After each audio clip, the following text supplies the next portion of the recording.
This month, over 200 young women leaders and activists from around the world were in Washington, D.C. at the annual Girl Up Summit. During the summit, they received leadership training, networking, and workshops. The young women activists also met with leaders, including members of the U.S. Congress. One of the highlights of their three-day summit was meeting with the U.S. First Lady Michelle Obama. Mrs. Obama, an outspoken advocate on girls' issues, spoke about the millions of young girls around the world who have no access to education. Right now, there are more than 62 million girls who are not in school, and many of them simply can't afford tuition.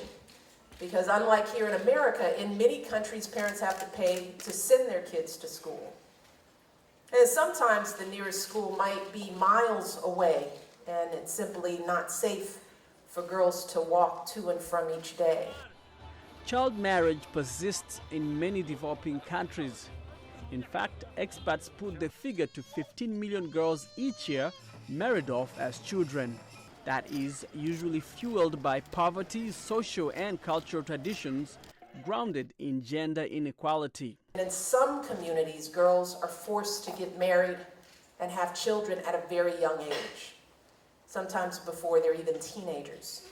So they never have a chance to finish their education. The young women representing over 11 countries shared knowledge and experience on how to get their voices heard on critical issues affecting their lives. Too many girls in developing countries are still denied the fundamental right to education. Melissa Hillenbrunner, director of the Girl Up campaign at the United Nations Foundation, says the summit was also about the empowerment of girls in developing countries. All girls need an education to have a better future. They need to be in school learning and preparing for work so that they can take care of their future families. They need to not be getting married, and they need to be there where they can learn and grow and have a better future. The U.S. government recently launched the Let Girls Learn campaign, a $250 million initiative that seeks to create partnerships and challenge organizations and governments to commit resources to lift up adolescent girls in mainly developing countries. Sarah Mesbah is a 21-year-old pharmacy student at the Suez Canal University in Egypt. Sarah wants to provide these young women with a stable income for them and their families. Egypt is a developing country and it faces many problems, especially in rural areas where girls are pulled out of schools early so that they could help their families and so that they could work and help their families and support their siblings. But Mesbah acknowledges the important role that men and boys can play in advocating for women's rights.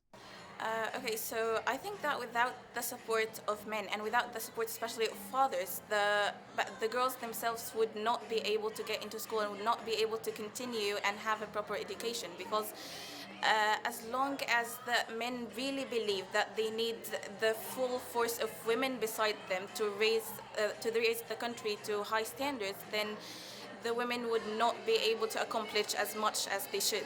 Experts say that improving women's status and advancing their rights does not just benefit women. It also advances the socio-economic prospects of entire communities.